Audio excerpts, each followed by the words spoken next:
Alright, today I'm going to be showing off my Farkle Assistant project. So for stage 1, which is worth 20 points, displaying my dice. Here are my dice displays. As you can see, I also have the score calculation, but I'll talk about that in a little bit. Stage 2 is to roll your dice. So let's go ahead and so now we are told that we can shake to get these 6 dice to roll. And if we do that, as you can see, they're all rolled. And now stage 3 is to calculate the score of your dice. And the way I did this is essentially the way that the PDF recommended. You create another array that's basically like a histogram of how many of each value we have, and then I just basically loop through that array and check certain conditions to add certain points. So in this case, we actually have a really special case, which is having 3 pairs, which ends up being 1500. As you can see, the turn score is 1500 and the roll score is 1500 as well. Alright, for stage 4 through 6, you either implement Appendix A, Appendix B, or Appendix C, but they kind of just all build off of the previous one. So I chose to do Appendix C, which gives me a max score of 100, hopefully.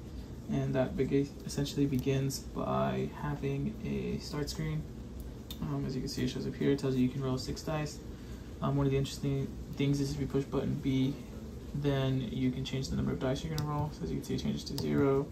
To 1, if I push the button back here, you can see my finger pushing the button, it changes, and then based off of that you can roll. So say I wanted to just roll 2 dice, then I could do that, shake it, roll 2 dice. In this case, we actually got points on just the 1. And another thing here is once you shake and you're displaying your dice, then you can, instead of just pushing A to go through the display turn score screen, and then you can actually push C to continue rolling, but you just take away the dice that didn't give you any points. So let's do that case and push C. But push C, as you can see, we have 1 dice, which was the one that had the face value 4. That is not a scoring dice by itself. And then if we shake, we can actually roll that, and we actually get 1. As you can see, the turn score also is incremented from the previous time. So now we have a total of 100. One thing I did a little bit different, in the case that you push C to go back to the start screen and roll again, in the case that you have 0 dice left, and which is this case specifically, as you can see, we have 1 dice that we rolled, and that is a scoring dice, and now we have none. If I try to go back to the start screen and roll again, then it'll just take me to the display score screen instead. So I'm going to try to push C here, and then as you can see, it displays my turn score to be 200. Another portion of Appendix C is that once you're at the display score screen, you can actually push A to go back to the start screen, and it resets all of the scores to 0, and then it brings back the number of dice to 6. So if I push button A, as you can see, we're back to the screen. And if I shake, I can just begin re-rolling. Again, the score is calculated appropriately. The 1 and the 5 are the only scoring dice, and then if I try to push C to go back, we should have 4 dice that we can roll, 4 dice, and then we can roll, continuously add. In this case, we only got the 5, the dice that has a 5 face value to be the one that is a scoring dice. In the next case, we should have 3. I guess I could just play that as well. See, now we have 3 dice and so forth. I'll just shake this, I guess. And again, we only have, actually in this case, we have 2 scoring dice. We have the 1 and the 5, and then I'll just continuously decrement. But now, once we go again towards the display score screen, once we want to end our turn, the score turn is 350. And then if we push button A again, then it just goes back to 6 dice. One thing I do want to display is the case where we get a Farkle, just to prove that I'm doing that appropriately. So I think the easiest way is probably to roll 1 dice and hope we get a non-scoring dice. So if I roll, oh look, I get Farkle, because we only have 1 dice that we're rolling, and that ends up being a 4, which is not a scoring dice. We have a Farkle, and in the case of a Farkle, basically the only way we can leave if we have a Farkle is if we push A. So if I push any of the buttons, B, C, nothing happens. But if I push button A, then we get a we go back to the display score screen, which will display my score is 0. The reason it's 0 in this case is because I basically restarted the game and then started by just rolling 1 die, so I get a score of 0. And that basically covers all of Appendix C.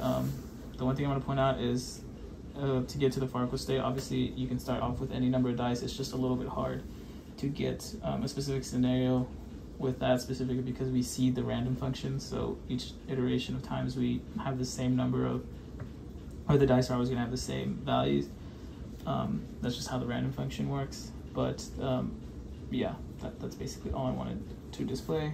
As you can see, I implemented Appendix C. I displayed all the different states, all the different transitions to states with the appropriate outputs.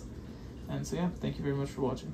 Oh, the last thing I wanted to add is I used 2 classes when implementing this game. I had a game class, and this class essentially has an array of dice classes, which is again the second class that I used.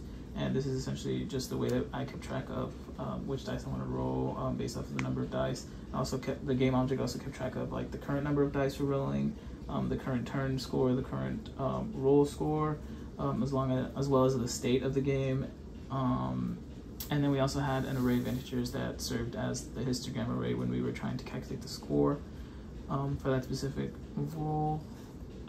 And we also obviously had various methods within that function, things that helped me draw the game, draw the dice, draw the start screen, draw the end screen, roll the dice, clear the histogram, because obviously whenever I wanted to calculate a new score, I wanted the histogram to be completely cleared. Some of the data members that I had were, like I said, the current state, the roll score, turn score, the histogram. Oh, and I also used a pointer to the display because I wanted to draw within the function, or within this, one of the methods, or a couple of the methods of the game object, but I declared the LCD display in as a global variable. For the dice class, I basically had methods that allowed me to get the face value of the dice, set the face value.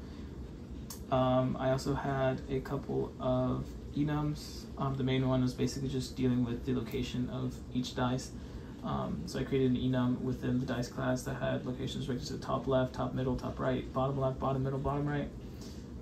And then functions to set and get that variable, which just basically allowed me to look at a dice object, get the location, and then be able to print that location every single time without having to do a bunch of calculations or things like that. It made it very simple. And then I also had a pointer to the LCD display because I wanted to, or the LCD display object, because I wanted to draw within this class as well when I wanted to draw the face of the die, specifically the little circles on it. And I think that covers everything.